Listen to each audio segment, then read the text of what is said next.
Panglima Besar OPM Goliat Tabuni dan jubirnya, Sebi Sambung gelisah usai TNI mengobrak-abrik wilayah segitiga hitam KKBRI, Papua Tengah. Padahal, zona segitiga hitam yakni Intan Jaya, Puncak dan Paniai merupakan kekuasaan OPM. Diketahui, Intan Jaya salah satu kabupaten di Papua, pecahan dari Kabupaten Paniai. Sementara Puncak merupakan kabupaten yang berbatasan dengan Intan Jaya dan Paniai. Puncak merupakan markas dan persembunyian rahasia Panglima Goliat Tabuni. Adapun Paniai yang lebih tua dari Intan Jaya dan Puncak.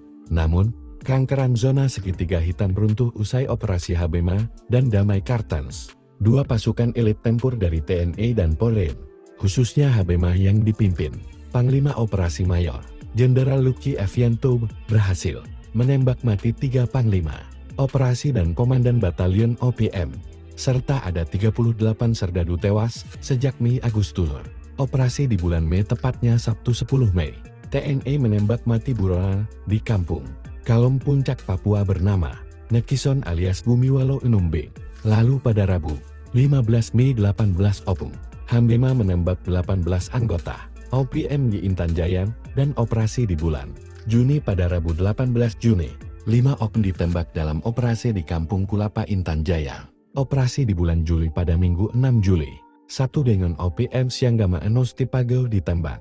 Berlanjut pada Kamis 31 Juli, 3 OPM tewas di Puncak, yakni Ado Wanimbo, Meni Wakaru alias Jumadon Wakardan, dan 1 orang lainnya masih misterius. Sementara operasi di bulan Agustus, tepatnya pada 8 Agustus tahun 2025, Habema menembak Panglima OPM dan 2 anggotanya di lokasi distrik Mowoluk, Puncak. Kemudian operasi TNI di Intan Jaya tanggal 11 Agustus 2025 menembak mati Danyen Titigi Kodap 8 Kemabu dan 2 anggotanya Daumum Maiseni dan Sabinus Joane. Selanjutnya pada 12 Agustus tahun 2025 di Intan Jaya, Teleginus Maiseni dan Wilmamba Kodap 8 Kemabu dan ajudannya Seprianus Maisenil. Namun dari pihak TNI Polri juga menelan korban.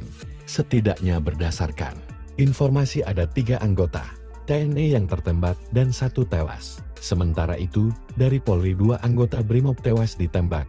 Pangkops Habema, Maijen TNI Lucky Evianto, menegaskan bahwa rangkaian peristiwa ini membuktikan OPM secara konsisten menjadi pihak yang mengganggu stabilitas keamanan